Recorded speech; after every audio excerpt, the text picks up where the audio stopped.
Salve, salve, pessoal! Sejam todos bem-vindos ao nosso Podfight, o primeiro podcast do mundo da luta, direto de Manaus, capital do estado do Amazonas, para o Brasil e o mundo. Muito obrigado, olha, aproveita aí que a gente está começando agora, já pega aqui o link. Se você ainda não está inscrito aqui no nosso canal, inscreve aí no nosso canal, tá bom? Ativa o sininho, porque o bom disso tudo é que você não precisa correr atrás da notícia, atrás da informação. A informação chega até você, então é só você aí ficar inscrito no nosso canal, tá bom? Tem também o nosso Instagram, aí o podcast aí do nosso podcast, que é o Podfight AM, aqui do estado do Amazonas, e você também vai ficar diariamente recebendo várias notícias, tá bom? Pega o link, compartilha, porque está no ar o nosso Podfight.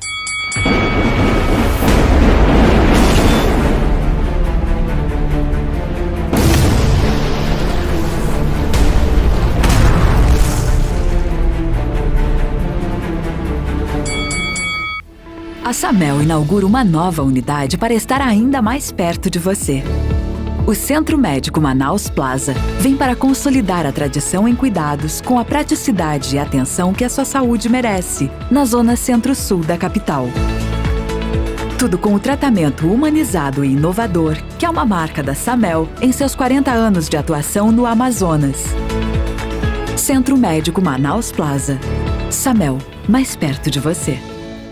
Muito bem, agora sim, em nome de Samel Planos de Saúde apresenta mais uma grande edição aqui do nosso Podfight. Muito obrigado aí a Samel Plano de Saúde, cuidando aí do povo do Amazonas com muito amor, com muito carinho. Quando se fala em Samel, a população, principalmente do estado do Amazonas, sabe realmente o que isso significa, principalmente para quem passou aí por essa pandemia, né, no momento mais forte, onde a Samel realmente mostrou que é uma grande parceira, uma grande amiga do nosso povo. Muito obrigado mesmo. Aí ao Beto, né? O Beto da Samel, sou Alberto Nicolau.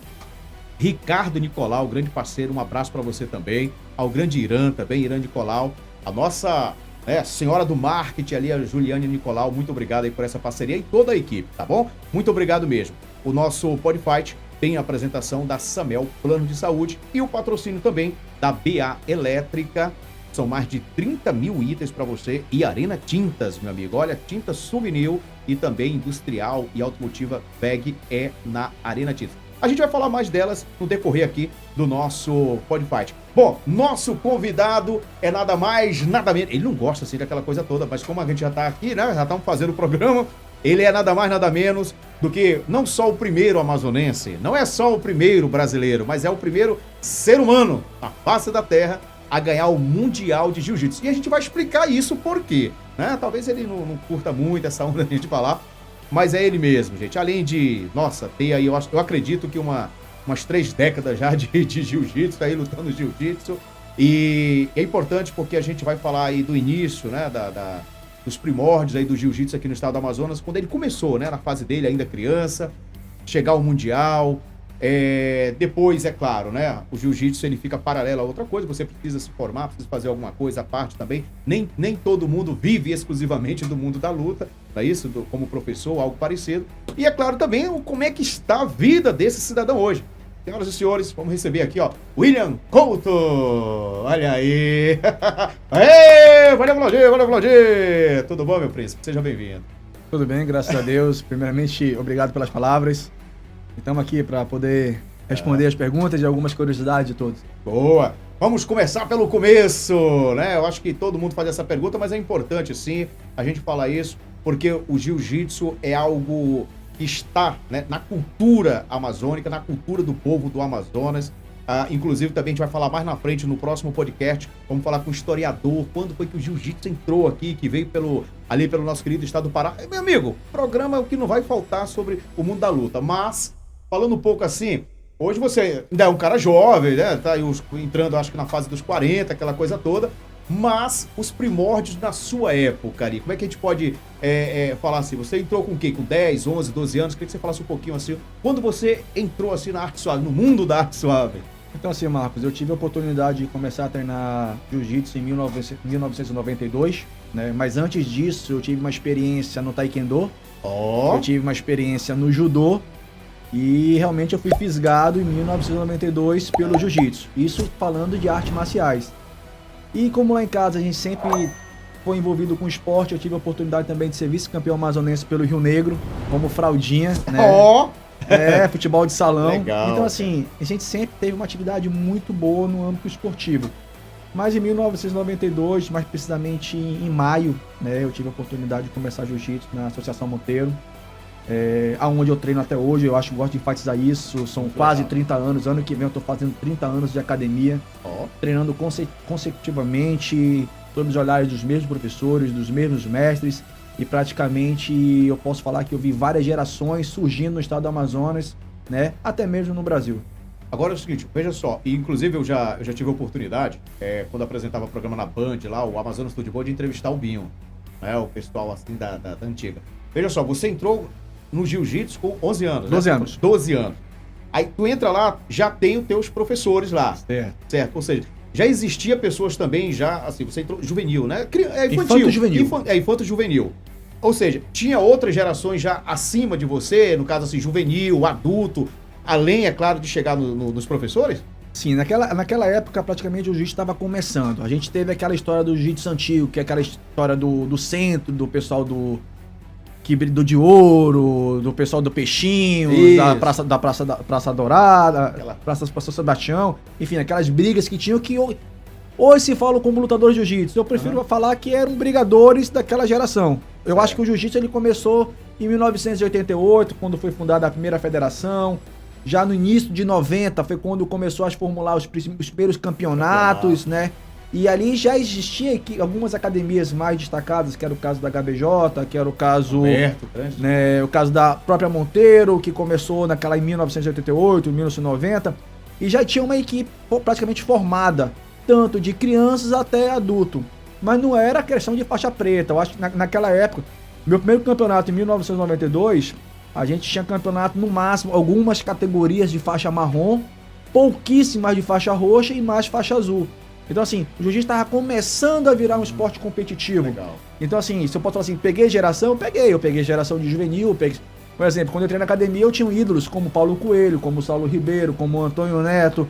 Aí eu olhava pro lado da HBJ, tinha Marquinhos Macaxeira, Frank Bex, o Adolfo, eu olhava pro pessoal já da Jano Alves, né, já tinha um pessoal mais antigo, uma equipe tá em formação, com uma equipe de juvenil, onde era o Jairo Vidal, o Rodrigo Pinheiro, Daniel Pinheiro. Assim, as academias estavam se formalizando, né, para depois virar essa explosão que virou o jiu-jitsu amazonense nos anos 2000. Legal. Seu primeiro campeonato que você falou foi em 1992. Agora tira uma curiosidade. Já entrou ganhando ou entrou perdendo? Nada, entrei perdendo. Olha primeira aí. luta. Foi mesmo? Na primeira luta? O meu histórico esportivo é bem simples de fazer. Primeiro campeonato eu perdi. Segundo campeonato eu ganhei. Boa. Terceiro campeonato eu perdi. O meu quarto campeonato primeiro eu perdi, o segundo eu ganhei. O terceiro eu perdi e o quarto eu ganhei. O quinto eu perdi. Só que essa minha derrota foi uma derrota muito marcante pra mim. Eu tinha vindo de um campeonato brasileiro, onde eu fui vice-campeão brasileiro em 93. E eu vim pra lutar um campeonato e eu bati na minha primeira luta em 7 segundos. Então assim, eu vim do campeonato nível nacional, que eu achava que eu já estava melhorando, que eu estava com nível bom, cheguei aqui em Manaus para ver como o jiu-jitsu amazonense ele sempre foi muito forte, e eu bati. Pra quem não sabe o que é bater, eu fui finalizado em 7 segundos. 7 segundos? 7 segundos, foi o tempo, eu não consegui nem dar 3 respiradas. O juiz falou assim, tá valendo, eu não consegui respirar 3 vezes, né? O meu adversário foi no meu braço e me finalizou em chave de braço. E nem acreditou, né? Ficou assim, ela acontece, né? Sim, claro. Foi mérito do meu adversário. Tu lembra não ainda? Lembro, Paulo Roberto. Lembro como se fosse hoje. Inclusive eu falei com ele no tempo desse. Olha aí. Lembro, né? Não tive a oportunidade de estar com ele novamente, mas enfim. Já a partir do meu 7º campeonato, eu não me lembro mais como eu perdi. Eu fiquei mais ou menos em torno de uns 6 anos sem perder aqui no estado do Amazonas. E isso é importante a gente falar, que o campeonato da Federação Amazonense, né? Que era o campeonato oficial, que acontecia tudo. Isso. E 17 vezes. 17 vezes campeão amazonense. 17 vezes. Aí a gente... Partindo do princípio que 17 é um a cada ano. Porque os campeonatos... Vamos supor, eu vou fazer 30 anos de jiu-jitsu. Ou seja, mais de 50%. Eu tive a oportunidade de lutar 30 campeonatos amazonenses. Nem tanto, porque eu tive um período da minha época que eu tive que parar por causa de estudo.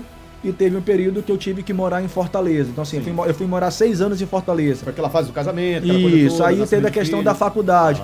Se eu for parar e viabilizar campeonatos amazonenses, lutou uns 25, 20, 20.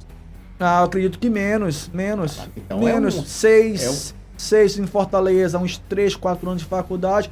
Vamos imaginar que eu tenho uns 20 campeonatos amazonenses. Devo ter perdido uns 3 campeonatos amazonenses. Então, é uma marca aí. Se a gente for puxar isso daí no histórico da federação, a gente pode ver que você é pódio, né? Pode ser um cara de pódio, né?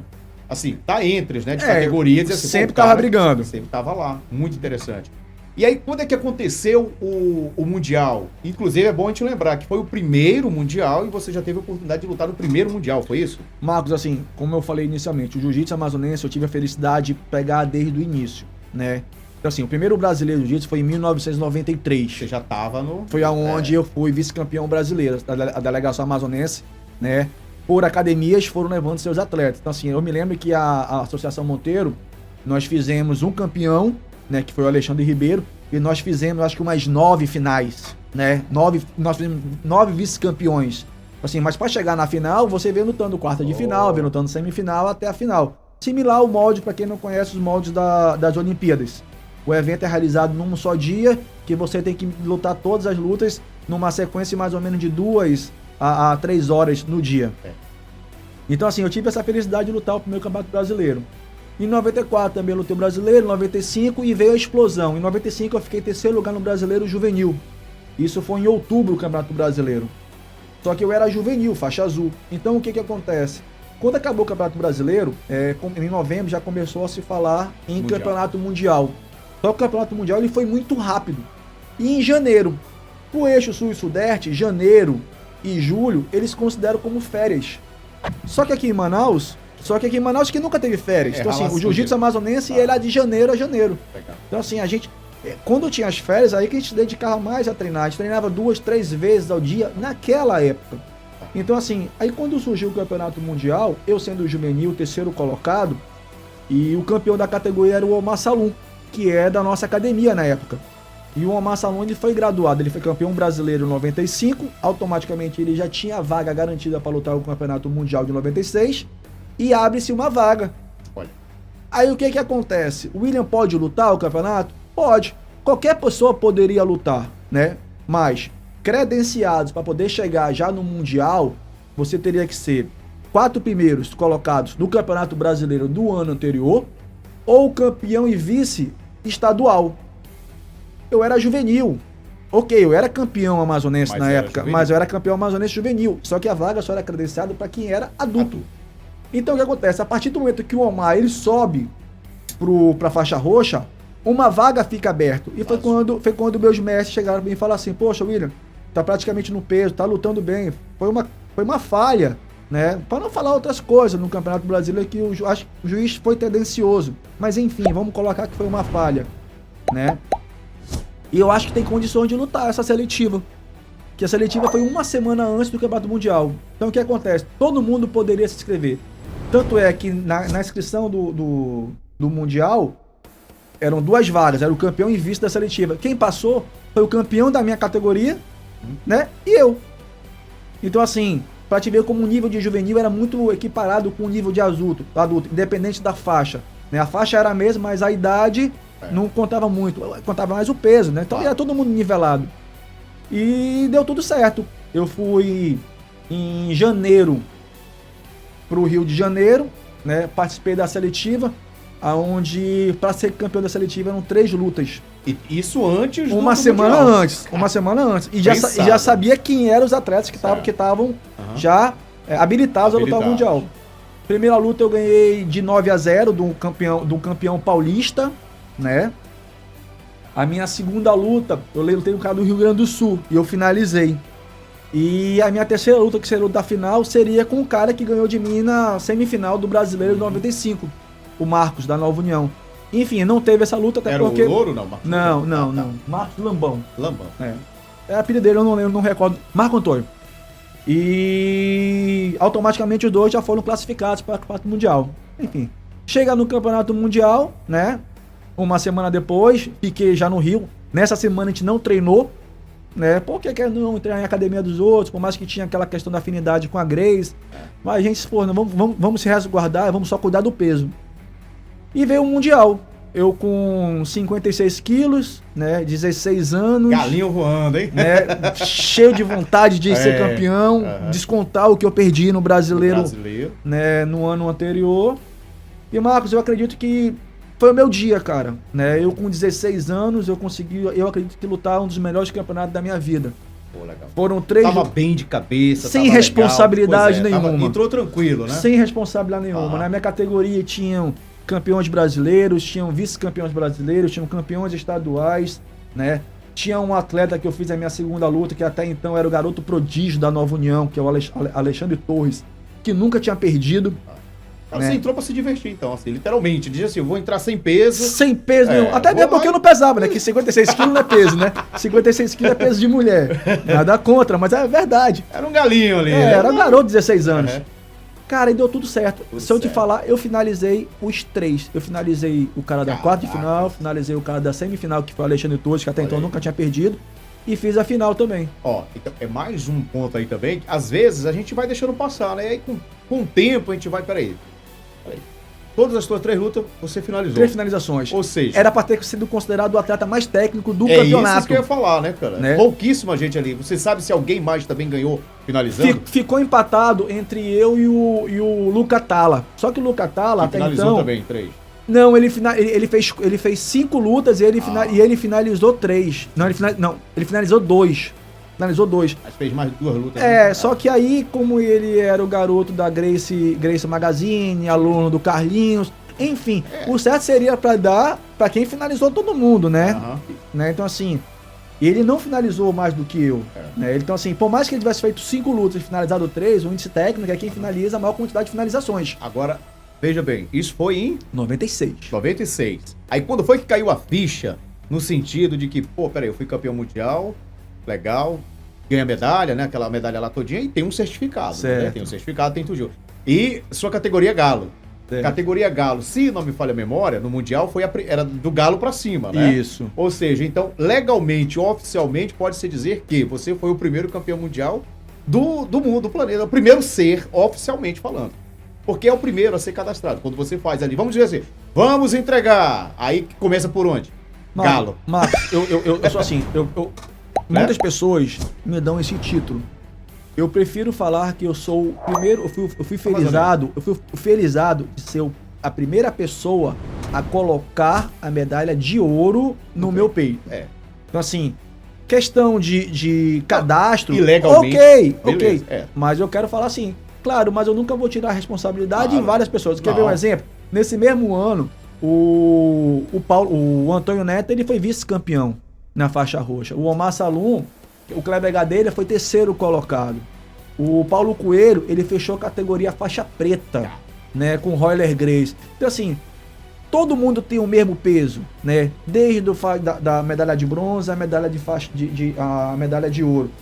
Mas é o que eu posso falar, assim, eu fui a primeira pessoa que recebi. Claro. E sem peso, cara, muito legal você falou. Né, então, assim, foi o primeiro meu primeiro campeão mundial da história. Vamos falar assim, vamos tentar mudar. Foi a primeira pessoa que recebeu uma medalha de campeonato mundial. Beleza, pode ser. Legalmente foi o primeiro mesmo também, não tem como negar. Agora, tu acha que foi ali que deu aquele grande boom do estado do Amazonas, e assim, nesse mundial? Você acha que antes a moçada lá do sul, sudeste ali, quando falava, ó, Caboclo de Manaus, do Amazonas, porque a gente sabe que até 10 anos atrás era muito, queira ou não queira, era um nome muito forte. Quando dizia que o cara ia lutar o brasileiro, o mundial mesmo, qualquer outro campeonato assim, que tinha atleta de Manaus, vindo de Manaus, do Amazonas, os caras já ficavam assim, acabou com virar de Manaus. É uma história muito antiga. Não é? O jiu-jitsu amazonense é uma história muito antiga, porque assim, existe aquela questão de competição já a nível de Brasil, nível de CBJJ, que partiu de 1993, mas antes disso a gente não pode negar as pessoas que estão conhecendo o jiu-jitsu hoje, os novos faixas pretas, as pessoas que começando a treinar agora, o jiu-jitsu amazonense ele deve uma fatia de agradecimento muito grande para algumas pessoas. Eu posso citar aqui, eu peço desculpas se eu esquecer alguém, mas Sérgio Bolão, amazonense, que foi radicado por Rio de Janeiro, faixa preta, campeão estadual, campeão na época do Sul Minas, que era considerado como o campeonato brasileiro. Luiz Carlos de Valois, campeão brasileiro, Walid Farid Ismail. Se eu puxar um pouco antes, até mesmo Arthur Vigílio Neto, ele era da equipe de elite do professor Hélio Grace. Então assim, o jiu-jitsu amazonense, ele já era conhecido, né, antes mesmo dos campeonatos da CBJJ. Quando veio o campeonato CBJJ, quando começou a explosão de vamos levar equipes amazonenses, primeiro ano, como era o primeiro campeonato, nós tivemos vários campeões e as pessoas não conheciam muito bem o jiu-jitsu amazonense. Já em 94, né, com a questão da revista Kiai, com da revista Grace Magazine, já começaram a ver os campeões. Aí quando eu lá olhava a academia e começaram a se olhar. Academia HBJ, Academia Ageno Alves, Academia Lobos, Academia Monteiro. Aí, peraí, tem um coisa diferente. Logo depois, Paulo Coelho e Saulo Ribeiro foram morar no Rio. Então assim, a academia do braço da Grace, que é a academia do Binho, do Guto, nós fazemos parte da família Grace, da Grace Humaitá. Você pega o pessoal do Liz, do pessoal da HBJ, o pessoal do Orley, eles fazem parte do Oswaldo Alves, né? Aí você pega o pessoal aqui do Nonato Machado, eles fazem parte da Nova União. E é muito engraçado a gente perguntar para as pessoas, porque assim, quando tinha um campeonato, as pessoas saíam tipo 20 dias antes, porque tiravam as férias, né? Que o campeonato era época de férias, e iam fazer a última parte no Oswaldo, lá no Dedé e lá na Grace Humaitá. E a gente conversava, cara, como é que era lá? Meu irmão, quando a gente chegava lá, o pessoal não queria treinar com a gente. Olha aí. Né? Porque eles sabiam que lutar com o amazonense era difícil. E chegavam nos campeonatos, o cara falava, caraca, lutar com o amazonense. Cara, até hoje, assim, eu tive a oportunidade de lutar agora em novembro, a Copa da JP, o Campeonato Internacional da JP, o Grand Slam de Dubai. Cara, os caras falam assim, caraca, mano, o cara é de Manaus. Então assim, até hoje, os caras sabem. Né? Então assim, aí você vê hoje o Mika arrebentando nos campeonatos, né? Você vê Xande, uma puta de uma escola, você vê Rodrigo Pinheiro, pessoas já formadas com jiu-jitsu e hoje repassando o seu conhecimento. Então o jiu-jitsu amazonense hoje está muito forte graças à internet. Legal. Então assim, hoje o pessoal fala assim, caraca, o cara é amazonense, o cara não é bobo não. Eu te fiz essa pergunta assim mesmo, porque eu vi um comentário muito interessante em um brasileiro que teve, e o cara tava olhando assim, né, tudo e tal, o nome, e aí o cara, ei, olha aqui, ó, tu vai enfrentar o cara de Manaus, tu tá lascado. Ele falou... O cara nem quer saber o nome, sabe jeito. Que é de Manaus. Mano, cara, tu tá lascado. Aí o cara não vai vender barato a derrota. É, muito legal. Bom, a gente tem outras perguntas aqui, mas deixa eu aproveitar aqui, meu amigo Igor, a gente tá vendo aqui na aberta aqui, ó, esse fone de ouvido, esse Radfone, como você queira chamar. Esse equipamento aqui, gente, você encontra na BA Elétrica. BA Elétrica são mais de 30 mil itens, é do básico ao acabamento, vai construir ou reformar. Você acha que é só material elétrico? Não. É pioneiro, tem tudo lá, mas também, ó, produtos eletrônicos. Esse aqui é legal, esse fonezinho aqui, viu? O Couto. O pessoal chama muito de William Couto, ou Couto, tanto faz. Porque tem muito isso, né? Depende muito do local, né? É, assim, no mundo esportivo, o Couto sobressai. Agora, quando eu vou na parte da engenharia, é mais o Abecassis. Abecassis. É o William Couto Abecassis ou William Abecassis Barbosa Couto. Olha aí, tá vendo? Então é o seguinte, você curtiu o nosso podcast aqui, ó, sem atrapalhar ninguém, muito legal, pra ouvir uma música, correr, fazer um treinozinho, vale a pena. Passa na BA Elétrica, tá bom, gente? Passa que você realmente não vai se arrepender. Bom, a gente falou dessa história toda do jiu-jitsu. Bora fazer assim uma comparação daquele jiu-jitsu lá onde você conheceu uns caras que estavam acima de você a nível de idade, né? Claro, ali todo mundo tava começando ali. E o jiu-jitsu hoje. Daquele lá para hoje, nós tivemos assim um meio, digamos assim, acho que de 10 a 15 anos atrás, o boom do MMA, né? Aquela história do Vale Tudo, o MMA. 20 anos atrás. E aí muita gente que, da essência do jiu-jitsu, viu que não dava mais para lutar apenas por medalha. E precisava de uma grana, aquela coisa toda. E grandes nomes, né? Como eu acho que até o próprio Valide foi o primeiro cara que soube vender muito bem o jiu-jitsu lá fora, dentro do MMA. Nós tivemos também aí o Ronaldo Jacaré, que é um cara campeão mundial, aquela coisa toda. Enfim, vários outros atletas, assim, que foram saindo literalmente do jiu-jitsu, digamos assim, não focar só no jiu-jitsu, mas começou a ir pro MMA por causa da grana. Aí eu te pergunto, desses 20, 15 anos atrás pra cá, você acha que se cria uma lacuna no jiu-jitsu e hoje, esses caras hoje, assim, os bons, nós temos bons faixa preta, claro, mas os caras que vieram, assim, já, que pularam essa fase e muitos pegaram preta pra poder lutar mundial, a gente sabe lutar vale tudo, lutar o MMA, alguns tinham que pegar, a gente conhece algumas histórias a nível de Brasil. Você acha que se criou uma lacuna, assim, ou seja, faltou alguma coisa da essência do jiu-jitsu com isso aí? Assim, Marcos, quando as pessoas falam em lutar em MMA, é que nem futebol. A gente tem que colocar e deixar uma coisa bem explicada para as pessoas entenderem. Jogador de futebol hoje ganha dinheiro? Ganha. Mas quem é que ganha? 2%, né, de todos os atletas federados. A gente está falando de 2% de milhões de atletas. Né? A gente vai falar aqui campeonato brasileiro. Campeonato brasileiro, nós temos 4 divisões. A gente vai falar de campeonato amazonense, nós temos 2 divisões. Eu vou falar de campeonato cearense, tem 3 divisões. Campeonatos paulistas são 4 divisões. Então, assim, todos ganham dinheiro? Não. Né? Quem luta MMA também ganha dinheiro? Não.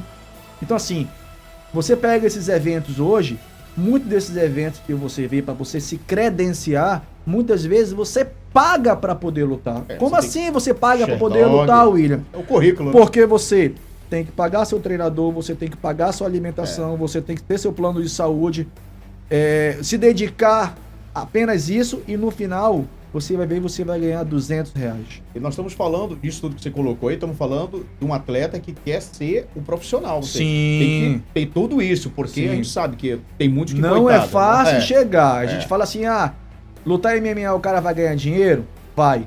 Quantos %? Aí tem que fazer a conta. Não vai ser todo mundo que vai ganhar dinheiro. Eu faço uma conta rápida. O pessoal assim, quem tá no UFC hoje tá rico? Não. Eu vou falar aqui em números rápido, Marco. Eu acho que você acompanha isso, então você também sabe. Hoje, quando você é atleta do UFC, você chegou no ápice da sua carreira. Você assina um contrato, uma única luta para você fazer um contrato de 3 lutas por ano. Né? É o contrato que você assina. Uma luta você ganha $12 mil. Se você ganhar, você ganha mais $12 mil. Vamos imaginar que você chegou no UFC, né? Você fez a sua luta, você se dedicou 4 meses da sua vida, $12 mil, e você ganhou, você perdeu a luta, mas você ganhou $12 mil. Aí você multiplica por 5, dá 60 mil reais. Você pega esses 60 mil reais e divide por 4. Sua preparação. Aí você começa desses 60 mil, você bota 20% do seu empresário, 20% do seu professor, aí sobra 60. Você ganhou dinheiro? Não sei, depende do que você almeja, né? Então assim, o que acontece hoje? Voltando à pergunta, fazendo um comparativo com o jiu-jitsu. Jiu-jitsu antigamente a gente brigava por medalha. Fato. Hoje não. Hoje tem eventos que estão dando 100 mil reais por uma luta. Então assim, eu treinei a minha vida toda, eu faço a minha vida toda e vou treinar 6 minutos, 10 minutos por 100 mil reais. Agora mesmo teve o BJJ Bets, né? Um evento sem kimono, que a premiação foi $15 mil. O cara lutou 18 minutos.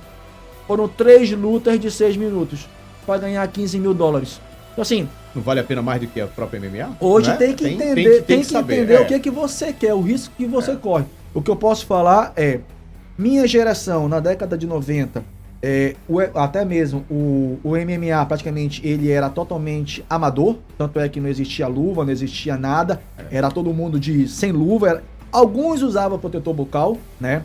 Já em 97, 98, com a explosão do UFC, que foi em 93, 94, já começou a se fazer eventos aqui no Brasil, mas ainda amador, né? Que foi o exemplo do que teve a luta livre versus jiu-jitsu, todo mundo sem luva, sem nada, praticamente para ver quem era o melhor.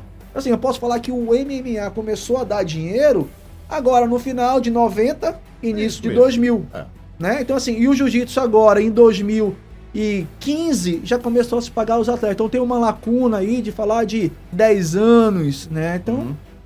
E é interessante também nesse ponto aí do MMA, que muita gente diz assim, não, é o meu sonho e tal, aquela coisa toda. Mas é importante também, né? Antes do UFC fazer aqueles contratos com a Reebok, outras empresas agora, o cara ainda podia até ganhar mais, né? Ou seja, porque ele tinha os patrocinadores Agora dele. você ele não entrava pode com levar os seus patrocinadores. Então, assim, inclusive também, é claro, a gente não vai ficar abordando muito essa conta do MMA, mas só pra dar uma pincelada, muitos atletas acharam melhor lutar outros eventos, podiam ganhar até mais. E outros eventos estão crescendo muito por causa disso. Mas, falando já, eu falei um pouquinho do MMA, porque você também, eu não sei se é de prática, e todo cara do jiu-jitsu, a maioria, queria também fazer uma mão solta ali e tal, fazer um MMA, mas você chegou também a fazer lutas de MMA, não? Você chegou a fazer o quê? Umas quatro lutas? Quatro lutas, né? Marcos, assim, existe o jiu-jitsu antigo e existe o moderno. Eu sou muito grato em começar jiu-jitsu em 1992. O que acontece? Não é porque era o jiu-jitsu raiz, mas faixa preta, eu posso falar que o faixa preta é aquele cara que sabe lutar kimono, sabe lutar sem kimono e sabe fazer defesa pessoal, né? Então o que acontece hoje? A gente chega nas academias, né? Hoje é dividido, infantil, juvenil, adulto. Ok, eu acho válido isso. Até porque hoje se pede isso, porque o jiu-jitsu hoje virou fins lucrativos, fins comerciais. Mas eu não consigo imaginar hoje uma mãe deixando uma criança numa academia e voltar para casa com a costa toda vermelha. Por quê? Porque antigamente nós trocávamos, né? Mão solta, mão aberta era boa demais, né? Não é porrada, a gente treinava sem kimono, treinava a lutar simulando brigas. Então assim, então isso foi muito natural pra mim. Eu comecei a treinar em 92. Quando foi em 97, eu tinha 17 anos, eu fiz o meu primeiro Vale Tudo, que não era nem MMA, era Vale Tudo naquela época. Qual é a diferença? O Vale Tudo não tinha regra. Regras mínimas, tanto é que eu lutei com protetor bucal, lutei com macoquira e não tinha luva. Então podia tudo, né? Só não podia o quê? Morder, dedo no olho e puxar cabelo. Então assim, eu tive essa oportunidade de lutar, meu primeiro Vale Tudo, em 97, com 17 anos. Então assim, eu costumo dizer, eu já tinha sido campeão brasileiro, já tinha sido campeão mundial, já tinha sido campeão amazonense, já tinha sido campeão norte e nordeste. E eu queria algo mais pra mim. Só que foi tão natural porque a gente já treinava aquilo constantemente. Aquilo era praticamente uma vez por semana, tinha aquele tipo de treino. Né? Soltinho. Aquilo era natural. Então assim, foi uma migração muito fácil. William, e aí, gostou? Cara, uma coisa é treinar por esporte, uma coisa é treinar competitivo. O treino de MMA ele é muito difícil, ele machuca muito, ele se sobrecarrega muito, né? Enfim... E nesse meu período de quase 30 anos de jiu-jitsu, eu tive a oportunidade de lutar 4 MMAs, onde eu venci 2 e perdi 2. Olha aí. Aí diz assim, tá bom, deu pra mim, eu não tenho mais interesse em seguir. Não, chega. Tipo assim, eu não quero. Assim, porque assim, hoje eu tô com 42 anos. Se eu tivesse, né, Tá se aposentando. Se eu tivesse há 20 anos atrás, né, há 20 anos atrás, em 97, se já tivesse essa explosão, eu com certeza eu teria migrado, né? Mas o que acontece? Também não pagava. Eu me lembro que eu lutei o Vale Tudo, eu ganhei um kit de fotos, e eu acho que eu ganhei R$200. Olha aí. Então assim, eu gastei mais pra lutar. Então assim, mais uma coisa, mais de quebrar de jiu-jitsu, dá dinheiro? Não dá dinheiro. Mas pelo menos eu não me machuco. Bom, eu tive a felicidade de te conhecer assim, né, como pessoa mesmo e tal. Eu não sei se você se lembra. Você lembra? Foi a primeira vez que a gente se viu mesmo, não? Foi no evento de Vale Tudo? Era MMA, mas naquele vale MMA? Foi o Heroes the Jungle? Foi a última luta do Navalhada. Do Jacaré, Navalhada. Foi a última luta Heroes the Jungle. Foi a última luta do Jacaré no Brasil, inclusive, né? Heroes the Jungle. Heroes the Jungle, exatamente. E o ringue era ringue mesmo, né? Não tinha cage. E você era árbitro, cara. Não, muito legal também. Você não lembra? Você era árbitro ali. Você foi o árbitro. Você foi o árbitro de quase todas as lutas, né? Depois o Paixão fez a final e o Paulo Coelho fez uma também. Foi mais ou menos isso. Você fez quase todas as lutas. Então não foi no Heroes the Jungle? Foi Heroes the Jungle. Heroes the Jungle. Lá na Arena Amadeu Teixeira. Porque o Heroes the Jungle eu lutei. Não, então você foi. Teve várias edições. Teve 3 edições do Heroes, se não me falha a memória. 3 ou 4. Nessa que o Jacaré lutou, que foi a última luta. Lutou o Adriano, lutou o Jacaré, lutou a esposa do Totonho. A Juliana. A Juliana com a Malvina. Sim. Foi depois. Você lutou depois. Nesse você foi árbitro. Então foi isso. Isso que eu tô te falando. Faz tempo. Faz tempo. Foi minha primeira vez como announcer, cara. Foi muito legal. Ó, agora é o seguinte. Passou lá, entrou meninão no jiu-jitsu, experimentou o MMA. foi árbitro, aquela coisa toda. Eu fui árbitro da primeira luta do José Aldo aqui em Manaus.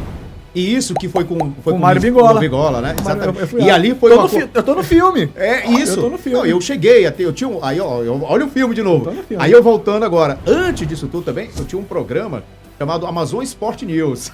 Amazon Sport News. E eu coloquei essa luta lá e você realmente estava lá. Você estava lá. Que foi até um choque ali, né? O Aldo vindo do Rio, já no Muay Thai, que ele já via mais forte. Ninguém esperava. O Pingola era o cara. Era o favorito. O Pingola era o favorito. Não tinha como. Eu acho que foi a primeira luta do José Aldo. Foi quando ele já veio, exatamente. Ele foi lá luta. pra fazer uma coisa, ele veio e tal, pra se testar, digamos assim. Aqui depois ele migrou pro evento do Dedé, que é o Chotô. O Chotô. Isso. Bom, agora é o seguinte, gente, eu preciso falar, olha aqui, ó. Tô sabendo, a gente vai falar daqui a pouquinho do empreendimento aí, tá vindo aí mais um, né? Mais uma empresa aí do homem. É empresário, meu amigo. E olha aqui, ó. Gente, essa aqui, ó, Souvenir, essa lata de tinta aqui, deixa eu te falar aqui, por que tu tá mostrando isso, Sabadini? Bom, Arena Tintas, Souvenir tem mais de 2.500 cores, sabia disso? Exatamente, na Arena Tintas. Essa tinta aqui, aquela especial para você que tem filho, pessoal que tem restaurante, tem muita gente fazendo isso, aquela parede que fica onde você pode riscar, né? Você compra aquele lápis especial para isso, aquele giz especial, e aí você vai lá na parede, risca tudo pra molecada, pra criançada, é maravilhoso. Depois você vai lá e limpa, pronto. Essa daqui, ó, muito legal. Agora tem uma tinta também que é o maior sucesso, essa aqui é da WEG, né? Industrial e automotiva. Essa aqui, ó, essa linha de tinta aqui, cara, ela deixa o piso. Quando eu entrei na Arena Tintas, que vi aquele piso, eu pensei que fosse um tapete. E aí meu amigo Bruno falou, não, é essa aqui, ó. Aí ele me falou dessa tinta aqui, ó. Muito legal. Dá uma passada na Arena Tintas, a gente vai colocar aqui tudinho o endereço, tudinho pra você. Tá bom? Lembrando que é essa tinta com esse produto aqui, né? O catalisador. Os dois, você junta os dois, né? Isso, claro, teu piso vai estar apto já a receber essa tinta aqui. Um abraço, meu amigo Bruno aí, Arena Tintas. No próximo tu vai ver já a plaquinha aqui, tudinho. Os caras são gente boa. Mas vamos lá. Saindo da luta um pouquinho, alguém precisa estudar, né? Eu também. Aí quando é que você resolveu dizer assim, cara, eu tenho que parar um pouco, acho que eu tenho que estudar. Você foi pai primeiro ou se formou primeiro? Como é que foi assim? Eu não tenho essa informação. Ou foi tudo muito paralelo? Foi tudo paralelo. Foi tudo junto, então. Quando é que você foi assim, nessa onda assim, de assim, pô, vou estudar um pouquinho. Eu vou estudar. Pô, pra quem não sabe, engenheiro mecânico, meu amigo. Passou décadas aí no distrito. Fala um pouquinho dessa tua vida já como profissional assim da engenharia. Assim, eu tive a oportunidade de ser campeão mundial em 96 e ao mesmo tempo eu recebi um convite para morar nos Estados Unidos, que eu tinha uma tia que morava lá, né? Então assim, a minha tia falou assim, vem morar aqui, que o jiu-jitsu está começando a se espalhar, então assim, já era questão de tempo para poder explodir. Só que lá em casa a minha mãe falou assim, ó, para você viajar, para você caminhar com essas pernas, primeiro você tem que se formar. Só que o se formar não é no nível médio, tinha que é o nível superior. Né? E assim, eu venho desde criança, sempre no esporte, então era muito natural que eu poderia migrar para educação física. Verdade. E pelo que pareça, eu não fui para educação física, eu fui para engenharia, né? Então assim, eu fiz vestibular na época, né, para engenharia mecânica e civil e tive a felicidade de passar nas duas, né? Tanto na UBRA, que eu fazia engenharia civil, e na UTAN, que era estadual de engenharia mecânica. E tem peso, né? Sim. Então o que acontece? E nisso eu tive que começar a conciliar. E nisso eu já comecei a namorar. Só que a minha faculdade, ela era de manhã e à tarde. E os treinos eram à noite. Só que lá em casa é o seguinte, deu 18, você tem que trabalhar. Né? Então... É aquela mente americana. Né? E eu comecei, então, o que aconteceu comigo? Eu estudava de manhã e à tarde na UTAN e trabalhava no shopping como vendedor. Então eu subia, as minhas aulas eram de 8 até as 18, só que eu só fazia até as 16, até as 4. O último tempo eu não fazia, porque eu subia a Efigênia e ia para o Amazonas Shopping. Então isso foi mais ou menos uns 2 anos, 3 anos. Foi garoto vivo, operador, alguma coisa assim, não? Não, eu trabalhava em loja de roupa, eu trabalhava na Overend, né? E eu passei... Eu tenho um ponto de um aprendizado, eu sou muito grato a isso, a lidar com pessoas. Eu acho que eu preciso falar que meu primeiro emprego não foi nem ser vendedor, foi lidar com pessoas. E é difícil. Eu sou muito grato a isso. É uma experiência que eu carrego e consigo administrar hoje. E logo depois, nesse meio termo, eu tinha uma namorada, onde já tava quase 3 anos, na época de escola, e ela veio engravidar. E aí, como o pai dela é militar, e ela tava em transição pra morar em Fortaleza. Ah, é aquele que passa 2, 3 anos e outro estado. Aí nesse período, o pai dela pediu transferência e ela foi morar em Fortaleza, e eu larguei tudo aqui em Manaus. Eu tinha acabado de passar, nesse período, eu já tinha saído do shopping, eu tava fazendo faculdade de manhã, e eu tava fazendo faculdade de tarde e algumas matérias à noite, e tava dando aula na Seduc. Eu era professor de Química, Física e Matemática num concurso que teve. Botar um óculosinho aí, o cara... Cara, tenta imaginar eu com 21 anos dando aula de Química, Física e Matemática, recém faixa preta. Eu lembro como se fosse hoje, eu chegando pra dar aula, eu dava... Usava óculosinzinho de grau? Usava óculos. Pra dar, eu tenho que usar óculos. Uhum. Eu chegando pra dar aula, e engraçado, eu com 21 anos, eu dava aula na escola Frei Silva Vagueste, na subida da Tapajós. E chegando lá, com a minha pastazinha, me apresentando pra coordenadora. E quando eu passando, as meninas falando, poxa, olha, o novo professor e tal. Aí os meninos, esse cara é viado. Esse cara é fresco. E eu ouvindo isso, né? Tem noção. Aí eu chego na aula, eu começo a dar aula, primeiro tempo, segundo tempo, aí o outro dia. E coincidiu, como era início do ano, logo depois veio o Campeonato Amazonense de Jiu-Jitsu. Aí... Eu já de faixa preta, vou lutar o Campeonato Amazonense de faixa preta, que foi na UTAN. Eu sou campeão da categoria e do absoluto faixa preta. E a molecada toda assistindo. Cara, aquele boom do jiu-jitsu, porque né? todo mundo treinava jiu-jitsu naquela época. Todo mundo, independente, não tinha classe. Todo mundo treinava jiu-jitsu. Legal. Chegando na segunda-feira pra dar aula, eu com a minha pastazinha, aí os meninos falaram assim, esse cara não é viado não, ele é faixa preta de jiu-jitsu. Ele é o campeão amazonense absoluto, faixa preta. Ali, olha. Cara, eu nunca fiz amizade tão rápida com os alunos. Foi muito legal, então assim... Eu passei um ano dando aula e foi uma experiência muito boa. Chegou daquela época ali que você hoje, comentando, você não curte muito essa história de qualquer pessoa ser chamada de mestre, professor ou sensei. Depende de que ramo. Né? Depende de que ramo. Eu digo no jiu-jitsu, porque aí a molecada chegava, e aí, mestre? Parabéns pelo campeonato. Mas então, incrível que pareça, Marcos, naquela época não existia esse boom que tem hoje. Hoje o cara é faixa preta, é mestrão. Hoje o cara pegou a faixa preta, é sensei, é mestrão, é mestre, é professor. Cara, deixa de ser uma faixa colorida para ser uma faixa preta. Então, cara, hoje se você for pegar, eu vou dar um exemplo, na nossa academia tem mais faixa preta do que faixa colorida. Então todo mundo lá é mestre? Não. Né? Então assim, agora vamos voltar pra parte educativa. Ok, o mestre naquela época sim, ok, professor, ok. Tá ensinando ali. Aí nesse período foi quando eu passei também num concurso pra agente penitenciário, né? E só que eu larguei tudo. Aí eu fui morar em Fortaleza. Aí lá foi meio ralado, né? Lá eu tive que fazer vestibular. Eu fiz vestibular lá pra UFC, pra Federal de lá, passei.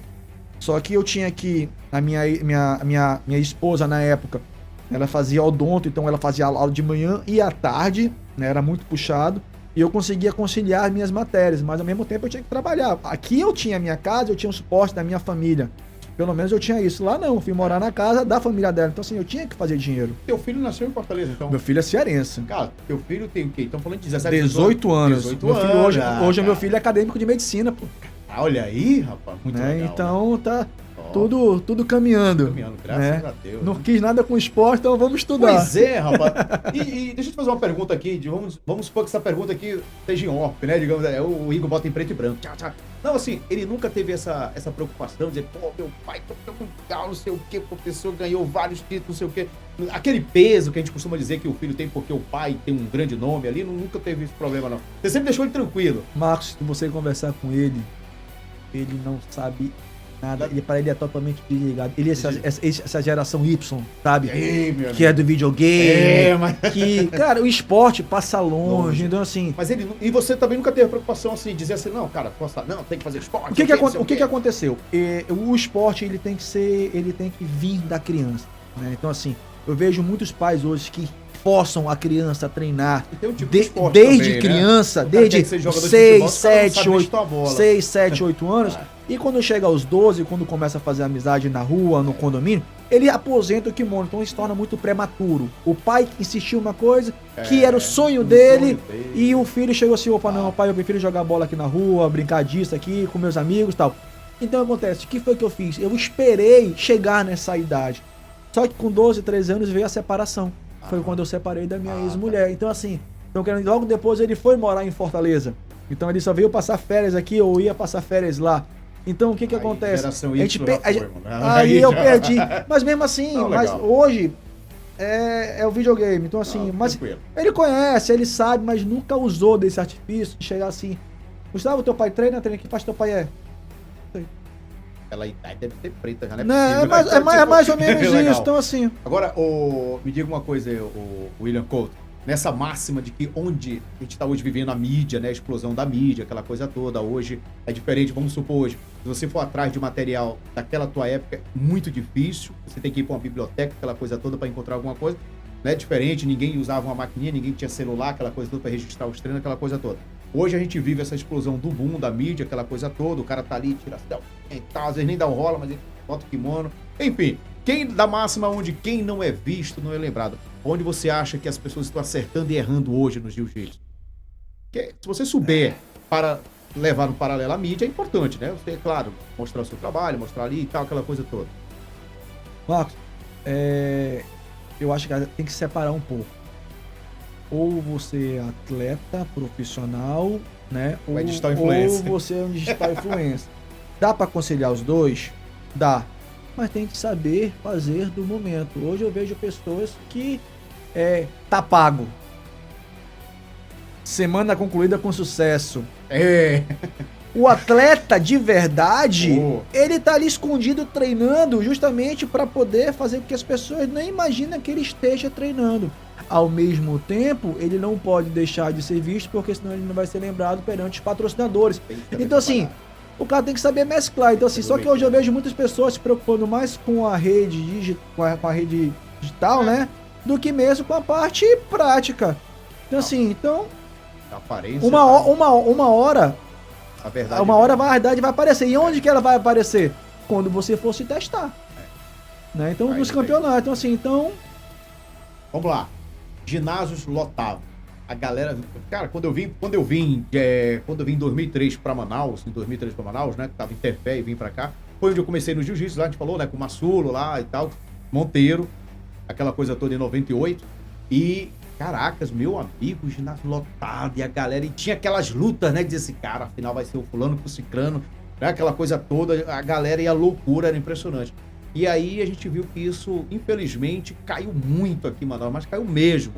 Aí, agora, aproveitaram até para reformar aí, o Bergão agora já foi entregue novamente. Mas, cara, aquele boom do jiu-jitsu, quando é que você acha que a gente vai poder dizer, vibrar de novo com os campeonatos? Hoje a gente tem várias federações de jiu-jitsu, né? Tem federação profissional, tem federação esportiva, tem a federação, a tradicional, que a gente costuma dizer que é a Federação Amazonense. E campeonatos. A gente entende essa parte da pandemia, mas, cara, mesmo bem antes da pandemia, a gente ia lá, eu ia fazer cobertura de eventos, e já não era mais aquela loucura. E eu me perguntava, caraca, velho, isso aqui era lotado, o que que houve? Onde você acha, se você não deixa de ser um atleta até hoje, né, você tá treinando, o que você acha, assim, cara, que aconteceu? Faltou... Você quer que eu seja político? Ou você quer que eu passe pano em cima da mesa? Eu quero que você fale como William Couto, o cara do jiu-jitsu, pô, porque... Responsável direto por isso é a Federação Amazonense de Jiu-Jitsu. Hoje a Federação Amazonense de Jiu-Jitsu, ela tá esquecendo de cuidar dos esportistas, dos atletas, para cuidar da política do governo do estado do Amazonas. Aí não dá. É fato. Só é você pegar hoje atletas e ver atletas de 20 anos pra cá de jiu-jitsu, 20 anos de federação, não tô falando 20 anos de idade, tá? Atletas de 20 anos de... A gente tá em 2021, se você pegar de 2000 pra cá, a federação tá na mão da mesma pessoa. Essa mesma pessoa hoje é responsável hoje por estar cuidando, é cargo comissionado. Então você não consegue dividir Federação Amazônia de Jiu-Jitsu, você não sabe quem é a Federação Amazônia de Jiu-Jitsu e quem é um concursado, um cargo comissionado dessa pessoa. Então, o Jiu-Jitsu amazonense nunca vai voltar. Enquanto tiver na mão dessas pessoas, nós não vamos mais ver ginásio lotado. Não vamos ver mais premiação para os atletas. Não vamos ver. Hoje, para quem não sabe, Federação Amazonense de Jiu-Jitsu não tem nem tatame. Federação Amazonense de Jiu-Jitsu não tem sede. Federação Amazonense de Jiu-Jitsu não patrocina os atletas, não dá camisa para os atletas. Falta medalha. Como é que vai ter? Hoje, a Federação Amazonense de Jiu-Jitsu vive através de patrocínios do governo do estado, da prefeitura. Né? Federação Amazonense de Jiu-Jitsu não faz declaração anual. Então fica muito difícil. Federação Amazonense de Jiu-Jitsu, eu não vejo como lotar novamente o ginásio. Olha, tem uma pergunta, essa aqui não é minha. Assim, quando a gente passou na semana, né, nas minhas redes sociais, falando tal, que ia entrevistar o William Couto e tal, aquela coisa toda, e veio assim, entre várias perguntas, né, tem essa daqui também, né? O que poderia ser feito para a gente tentar acabar ou amenizar esse negócio de atleta mendigar ajuda, cara, para viajar e representar o estado? Federação Amazonense. A gente vê muito isso na rua, né? E eu fico bem preocupado também, porque o jiu-jitsu não é um esporte olímpico, não é um esporte com uma federação só. Marco, em 1998, tá? Eu comecei quando eu conheci. Federação Amazonense de Jiu-Jitsu, lembro como se fosse hoje, fez um evento de luta casada, onde distribuiu quase 30 passagens. Fez um evento de luta casada, escolhendo os melhores atletas, os 30 vencedores ganharam passagem. A brasileira. 1998. Cara. Então, assim, vários eventos que a Federação Amazonense tinha campeonato absoluto, a Federação dava kimono e dava passagem, sorteava. Por que hoje não tem? Agora, claro, quando eu falo que responsável é a Federação Amazonense de Jiu-Jitsu também, eu não vou jogar toda a culpa em cima dela, mas ela poderia estar controlando. Porque se realmente tem pessoas pedindo, quem são essas pessoas? De que academia elas são? Porque assim, qualquer pessoa hoje pode botar um kimono, pode pegar uma medalha, colocar no pescoço e pedir. E muitas vezes nem atleta usa como o artifício de ser... Muitas vezes eu sou um cara que eu pergunto, que campeonato você vai lutar? Aí o cara, não, eu falei, pô, mas esse campeonato não existe. Tá vendo? Mas esse campeonato já passou. Então assim, tem pessoas realmente que precisam... Mas eu costumo dizer que aquelas pessoas que estão querendo lutar campeonato, elas estão treinando, estão fazendo rifa, não estão pedindo no sinal. Agora a federação, ela poderia coibir.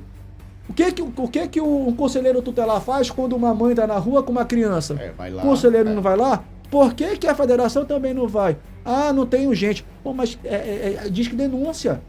Você passa, vai lá, porque sempre é no mesmo sinal. As mesmas pessoas. Então assim, a federação ela poderia estar mais ativa junto às academias e perante também, porque a federação hoje, ela não é apenas fazedor de campeonato. Ela é uma entidade, ela tem que dar respaldo para as academias, tem que dar respaldo para os professores, tem que dar respaldo para os atletas. E isso não está acontecendo. Então assim, se a federação controlasse isso, eu acredito que, eu não vou falar que iria erradicar, mas iria diminuir bastante. Legal. E tem outra coisa também muito importante a gente falar, é claro, né? Nada é 100%, mas, por exemplo, o Mundial, vamos falar, Mundial, qualquer campeão mundial, tirando o de Abu Dhabi, não, o Abu Dhabi tem que ser convidado, existe seletiva, né, existe aquela coisa toda, mas Mundial, e tem vários esportivos, né, aquela coisa toda, Mundial, brasileiro, se o cara é jiu-jiteiro... Tem várias federações justamente por isso. Porque é um comércio, né, a gente sabe disso também. Não, é porque as pessoas hoje, aqui em Manaus, se você me perguntar, eu não sei quantas federações tem aqui em Manaus. Eu não sei quantas federações tem aqui em Manaus. Que jiu-jitsu eu conheço 3. Eu não sei, eu não sei, eu acho que tem mais. Pode até ter mais. Eu acho que tem mais. Mas assim, o que eu digo é o seguinte, por exemplo, o cara é jiu-jiteiro, vamos lá, ele tá possível, tá na academia dele toda, ele quer lutar o brasileiro. Se ele tiver condições de ir, ele faz a inscrição dele, as inscrições financeiras, tiver condições de passagem, aquela coisa toda. Isso também se torna uma lacuninhazinha ali pro caboclo que quer lutar, mas não tem condições, vai pedir na rua, né? Eu acho que aí entra essa parte que você falou muito forte. Eu acho que as próprias academias, eu acho que tinham que atuar melhor, né? Ou seja, se você tem uma academia, tu sabe quem são teus alunos, né? Eu acho que a academia tinha que fazer o processo correto. Academia, federação, né? Academia tem que ser filiada a uma federação. Então, academia, atleta, academia, federação. Eu acho que o negócio ficaria mais organizado, né? Eu acho que seria uma opção aí. Mas vamos lá. Hoje, aí passamos pelo Mundial, o cara entrou no jiu-jitsu, ganhou vários campeonatos, ganhou o Mundial, perdeu algumas lutas também, que você falou aqui, 7 segundos, eu não sabia dessa, que você perdeu em 7 segundos. O cara se formou, deu aula, aquela coisa toda, teve uma temporada em Fortaleza, você voltou. Recentemente, acho que não tem um mês, né? Você voltou também a lutar, luta casada, né? Inclusive o evento do Bosquinho, Jungle Classic. Inclusive eu tive a felicidade de apresentar. Perdão. Não, foi o evento do Pato, que eu lutei o evento do Bosco. Não, E mas você também lutou do Bosco. O do Bosco É, e recentemente eu lutei o evento do Pato, que foi o Amazon Abu Dhabi. Que também eles dão passagem, não é isso? Se não me engano, O evento do Pato ele deu, não, foi financeiro, ele deu bolsa. Foi financeiro, ele deu bolsa pra você subir e pro vencedor deu mais um bônus. um valor, isso. Chegou nesse ponto. Eu acho que eventos como esse chegando para Manaus, porque isso tem muito para fora, a gente sabe disso. Inclusive vários eventos fazem questão de convidar determinados atletas, né, também, porque vende pay-per-view, isso é muito legal. E recentemente você fez esses eventos aí. Inclusive um eu apresentei, né? Eu era o apresentador, o announcer do evento lá do Bosquinho. Rapaz, aí teve um agora e o pessoal aposta legal. Ou seja, hoje você tá com 42? 42. Tem mais eventos, ou seja, quer continuar lutando, fazendo essas lutas casadas, sem essa preocupação também de lutar campeonatos. O que a gente pode esperar do William Couto atleta? Porque a gente nunca deixa de ser, né, cara? Assim, Marcos, eu nunca parei de treinar jiu-jitsu, né? Então, assim, eu costumo dizer que eu prefiro estar treinando todos os dias do que ficar um final de semana numa mesa de bar, né? Então, assim, William, tu não cansa de treinar? Já deu pra ti? Dá pra conciliar os dois? Cara, eu prefiro particularmente ficar treinando, que eu busco qualidade de vida, né? E consigo controlar as coisas. Então, assim, eu uso como uma válvula de escape, né, o jiu-jitsu. Recentemente, eu lutei o Grand Slam de Abu Dhabi, onde eu fiquei em terceiro lugar, ganhei 5 lutas e perdi na sexta luta. Esse foi no Rio que você foi? Esse foi no Rio, né? No Rio. Logo depois, eu lutei o evento do Bosquinho, né, onde eu fiz uma luta casada. Pois é, é alto, bem mais alto. Com o Dedé? Dedé, cara. Com o Dedé. Cara, né? Foi uma luta muito aguardada ali, olha. Foi muito legal, né? Eu assisti recentemente, novamente, no YouTube, tal, apresentando e tal, aquela coisa toda. E eu achei interessante também ali, só uma pausazinha rapidinho, né? Até que você não gosta muito, você é um cara que é despido de toda a vaidade, de toda aquela coisa toda. Porque assim, eu como análise, sou apresentador, às vezes eu converso com um atleta, aquela coisa toda, porque às vezes o cara gosta, né, de alguma coisa, os títulos mais importantes, tal. E eu fui conversar com você... Tem que encher linguiça, tem que encher linguiça. Aí você disse, não, tem cara que gosta. Não, já ganhei não sei quantos campeonatos, não sei o quê, papapá. Vamos dar pelo menos 5 mais importantes, né, pra não ficar muita coisa. E aí aí eu até falei, campeão mundial. Ele falou, aí tu, não precisa falar isso não, e tal, aquela coisa toda. Você é um cara assim, a gente percebe isso, não é de hoje, né, por exemplo, não curte muito que a pessoa te chama de mestre, sensei, professor, né, não curte muito essas coisas de título, falar isso. E uma coisa interessante, né, eu sempre mostro aqui, eu tava querendo mostrar uma medalha aqui, um certificado dele, um cinturão, alguma coisa. Não tem, cara, ele não curte, né, você não é uma coisa que se apega a esses, né, eu achei isso muito interessante. E, cara, mas vai lutar agora, né? Mas tem uma luta casada sua agora. É no Bosquinho de novo, agora, né? No evento do Bosquinho? No Bosco, pra lutar agora em novembro. Já tem? Quem é o teu adversário? Alex Muceda. Outra lutaça também. Um lutaça. Eu venho de derrota, né? Eu já lutei com ele, eu perdi pra ele uma vez. Né? Mas era campeonato, né? Não, foi um evento de luta casada. Luta casada? Também. Foi? Eu lutei muito. Quer dizer, ele lutou muito bem e eu lutei muito mal. Então, assim, o mérito foi todo dele. Porque ele conseguiu também, anular meu jogo. Né? E tá aí. Pode ser que tenha a volta agora. Talvez eu consiga dar a volta. É a revanche, né? A revanche é. No segundo. Ele me deu a oportunidade de fazer a revanche. Isso é legal. Porque também na tua história assim, de luta, a gente tá quase finalizando aqui esse nosso o podcast de hoje. Mas assim, teve alguns caras assim que tu perdeu, ganhou e tentou sempre fazer a terceira para o tiratema, né? Tem algumas lutas dessas assim, engraçadas. Tem várias, cara, tem várias. Mas assim, na maioria você ganhou, né? Assim, perdeu, foi lá, ganhou, depois... Assim, eu tive a oportunidade de lutar com quase todos os caras que eu perdi, né? Uns eu perdi mais do que vencia. Tem um exemplo aqui. Meu primeiro campeonato que eu lutei, eu perdi pro Dino Castelo Branco, em 92, pro Dinozinho. Lutei com ele em 97, ganhei, depois vim lutar com ele em 2005, onde eu fiz 2-1. Lutei com o Bebezinho, onde perdi pra ele na roxa, e lutei com ele 2 vezes na preta, onde eu ganhei e consegui fazer 2-1. O Irã Mascarenhas, a mesma coisa, né? Eu lutei com ele as 3 vezes de faixa preta, onde eu perdi a primeira e ganhei as outras 2, uma na categoria e uma no absoluto. Mas em compensação tem um cara no meu sapato, que é o Gato. O Gato tá 4-1 pra ele. Tá 3-1 ou 4-1 pra ele. Olha, eu acho que logo a gente tá se encontrando. E eu acho a ordem natural das coisas. E eu acho o seguinte, eu não sei, é óbvio, né? Eu não sou um especialista, mas eu gosto de estudar, né? Aquela coisa, por exemplo, Eu quis ser analista, então eu passei a estudar o MMA, né? Todo o processo, o protocolo, aquela coisa toda. Então, assim, jiu-jitsu eu gosto muito também e tal, e eu gosto de estudar. Eu vejo que são dois jogos completamente diferentes. Porque é xadrez, jiu-jitsu é xadrez. Então, cada um joga de uma forma. É tipo aquela... A gente costuma dizer que é jogo que não casa, né? Luta mas eu acho que seria uma luta interessante. Inclusive, tanto o Pato como o Bosco, eles já estão sondando essa luta. Seria Eu acho que essa possibilidade existe muito grande nos próximos eventos. Vamos torcer aqui.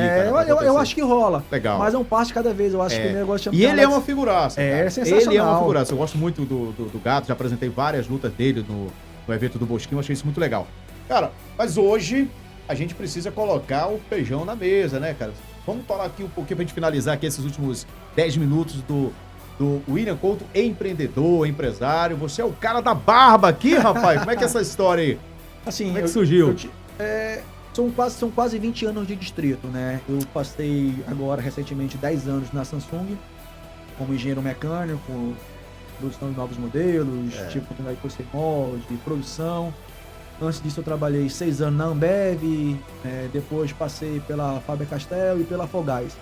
Então assim, eu tenho uma experiência muito grande. Se a gente pegar desde o início, no início da nossa conversa, onde eu tive a oportunidade de lidar com pessoas, não como vendedor, né?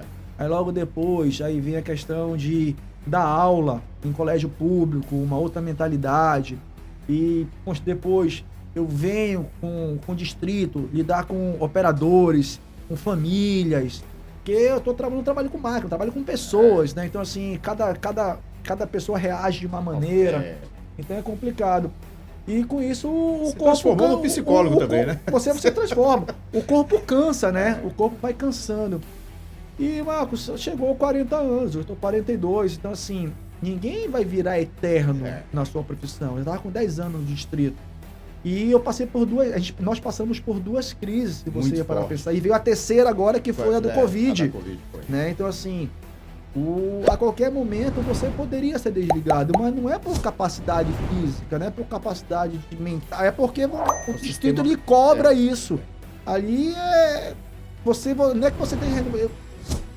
Seu salário tá alto, eu vou pegar um cara mais salário menor, um cara que tá com todo o gás, você já tá cansado. E o ciclo vai se renovando.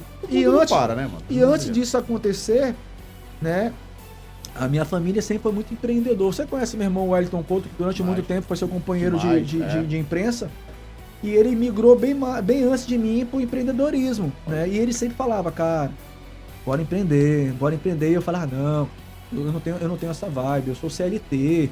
E eu sou ali, sou feito para ser mandado. E, enfim... E eu comecei a perceber que o meu tempo de vida útil no distrito ele poderia acabar a qualquer momento. Foi quando eu comecei a fazer um benchmark e comecei a utilizar as ferramentas que eu uso para introduzir um novo modelo e vou escolher uma profissão para mim. E eu comecei a ver a lacuna de barbearias. Olha aí, né? Rapaz. Então o que acontece? Nada contra para quem quer fazer isso. Vou fazer um pouco do marketing da minha barbearia agora. Eu vejo hoje barbearias que estão cobrando 40, 50 reais num corte de cabelo, 40, 50 reais numa barba. E faz um combo de 100 reais. Cara, e faz um temáticozinho na barbearia. Se você olhar, quem tiver a oportunidade de olhar @seu Zé Barba. Fala devagar que a gente vai por aqui, porque @seu Zé Barba. Essa é a hora que a gente paga o convidado. É o mexão aqui. Né? Você vai ver que é uma barbearia toda estilizada, né? Então, assim, com ótimas cadeiras, com uma boa climatização, com gola higiênica, com uma boa lubrificação, com uma boa lâmina, com profissionais fardados, com profissionais capacitados, aonde eu posso falar que o meu corte ele começa a partir de 10 reais. É sério? É uma linha de produção. Eu fiz uma linha de produção. Né? Então assim, hoje eu posso falar, enquanto essas barbearias estão atendendo 10 pessoas por dia, eu estou atendendo 80 pessoas por dia. Então eu estou atingindo um público A, B e C. Eu estou falando de 10 reais. Claro. Aquele cara que vai pagar 40 reais no corte, ele vai cortar uma vez por semana, uma vez por mês. Ele vai ter a oportunidade de ir toda semana se ele quiser. Verdade. Né? Então, assim, a gente ganha na quantidade. E tem outra coisa, né? Eu dei uma olhadinha lá no teu Instagram lá, o caboclo lá, ele é bem recebido também. Ele tem produtos ali que ele pode adquirir na hora, né? Tomar uma cervejinha, a aquela cerveja, coisa toda. tem uma água, tem uma pomada, tem um gel. Muito legal. Né? A gente coloca uma música lá estilizada pra todo mundo ouvir. Então tem um bom ambiente. Tem uma mesa de sinuca. Né? Então, assim, a gente tá dando condições e não aumentando o valor agregado justamente para ganhar na quantidade. Você não aumenta o valor, mas aumenta o empreendimento, né? Ganha quantidade. Não, e o empreendimento, porque eu tava vendo agora, vem aí a nova Amanhã está sendo inaugurado a unidade Adrianópolis. Para quem não sabe, amanhã está inaugurando o seu Zé Barba, de quem desce a Paraíba, dobrando na pizzaria Sassara, sim, antes da OAB e do DB, fica antes da faculdade SBAN. Boa. Então ela fica... você desce, porque ela é duas mãos ali, né? Você desce pelo lado direito. Você vai pelo direito. Isso, você vai pelo lado direito. Olha aí, rapaz. Passou a panificadora Elisa, passou o pet shop, vai ter a pizzaria Sassara, você dobra à direita. Vai fazendo mexendo de todo mundo, até chegar. Mas é isso. A questão da localização. E os cortes é isso. Corte militar legal. R$10, o corte social Olha R$15, o degradê na 1, R$15, degradê na 0, R$20 e na variada R$25. Então assim, você faz um combo de um corte e uma barba por R$30. Aí, gente, tá mais barato que o corte de cabelo aí do Igor, nosso diretor aqui. Tá aí, viu, Igor? Olha aí. Tô precisando. Mas acho que do Igor vocês vão cobrar cara, que a barba tem de ter, é por fio. Se for por cabeça, ele tem um cabeção. Pô, muito legal. Então, são quantos? Já tá com... Eu tô com 3 unidades. Eu tô com uma na Cidade Nova. Cidade Nova. Fala o endereço da Cidade Nova aí, pessoal. Eu tô ali no Nova Cidade, no Américo Medeiros. Boa. Tô no Shangri-La. Na Rua Alexandre Magno, próximo à pizzaria... Tudo é pizzaria, né? A Facínio. Boa. Né? E agora eu tô abrindo a nova unidade no Adrianópolis, ali próximo à SBAN, próximo à pizzaria Sassara. E você consegue ao mesmo tempo pegar públicos diferentes ali, né? Por a questão de logística, a gente sabe que hoje é muito complicado, né? O cara sair da Cidade Nova, por exemplo, pra ir lá pro Adrianópolis é complicado. Lá você já tem uma... A gente tá otimizando, né? Exatamente. Inclusive, a gente trabalha de segunda a sexta, de segunda a sábado, de 9 da manhã às 19 horas e domingo, de 9 da manhã até às 13 horas. Legal. Bom, falamos de tudo isso. Aí é o seguinte, eu sempre gosto de fazer essa pergunta. O que você acha que eu deveria ter te perguntado que eu não perguntei? Porque você é um cara que com 42 anos já fez inúmeras entrevistas falando de jiu-jitsu, falando sobre coisas boas da vida, mas aquela que você acha que, tipo assim, pô, Sabadinho, faltou a gente falar sobre um determinado assunto. Esse é o momento. É difícil. Falou muita coisa. O que eu gostaria de falar, que você não perguntou... Não precisa esculhambar ninguém não, né? Não. O comparativo do jiu-jitsu amazônico, o comparativo do atleta da década de 90 com o preparativo com o atleta de hoje. Boa. Porque eu vejo pessoas falando do old school e do jiu-jitsu atual. E do jiu-jitsu atual. Eu acho que são importantíssimos os dois. Feliz daquele que conseguiu migrar o old com o new. O que acontece? O old teve a oportunidade de trabalhar kimono, sem kimono, defesa pessoal. As posições eram posições mais justas. Você não via atletas perder posição. Isso. Eu acho que o grande segredo do jiu-jitsu hoje são atletas que não perdem posição. Então, assim, quem luta muito solto, ele dá a oportunidade de ser pego ou de levar pontos bobos. E quando você leva ponto bobo, quando você é pego, quando você bate, acabou a luta. Mas quando você leva pontos, você tem que fazer um desgaste maior na luta e tem uma luta atrás da outra. Hoje você luta campeonato, a cada 25 minutos você volta para fazer a segunda luta, depois a terceira luta. E para você ser campeão hoje é no mínimo 5 lutas. Então assim, se você errar, começar errando, você tem um desgaste físico muito grande. Legal. Então se você conciliar, não perder posição, eu acho que esse é o segredo. Então as pessoas hoje do jiu-jitsu atual, eu acho que eles lutam muito solto. Então eles lutam com aquela pretensão de finalizar. É importante finalizar? Só que antes de finalizar, eu acho muito importante você ganhar posição. Ganha posição, seria step by step, né? Passo a passo. Você ganha uma vantagem, você ganha uma posição, você chega no período de finalização. Se você acha que pode errar, você volta. Mas eu vejo pessoas queimando etapa. Em vez de ganhar a vantagem, em vez de ganhar a pontuação, já quer esticar para a finalização. Pode ser que pegue, mas se você errar, você vai ter que correr tudo de novo e você vai ter um desgaste. Eu acho que esse é o comparativo hoje, que eu acho que as pessoas têm que entender o que é o jiu-jitsu antigo, o que é o jiu-jitsu novo. O jiu-jitsu novo é aquele efetivo, eu quero buscar. E o jiu-jitsu, antigamente, você vai conquistando posição a posição. Naquela época, assim, de 98, assim, pra lá, mas eu acho que até 2000, tinha aquela onda toda de você fazer aquela... Vou ensinar aqui, vamos lá, escolinha. Passo a passo. Aí, vamos lá. E o caboclo fazia com o outro várias vezes. E se adaptando pro seu biotipo. Exatamente. Porque o que eu te ensino não quer dizer que eu vou ensinar pra ele. Né? A posição é essa, e você vai começar a moldar pro seu corpo, a sua elasticidade, pro seu biotipo, pro seu peso, pra sua altura. Tem pessoas que vão fazer com uma facilidade, tem pessoas que vão fazer, mas com uma dificuldade um pouco maior. Legal. Mas que vão fazer. Agora, William, tu tem ideia do tempo que se fala muito do passador ou guardador? Não tem essa não. Cara, porque a gente vê que tem muita gente, né? A gente vê muito isso. O cara puxa pra guarda, tem outros que já... Olha, Marcos, eu me sinto muito confortável lutando tanto por baixo quanto por cima, como trocando judô.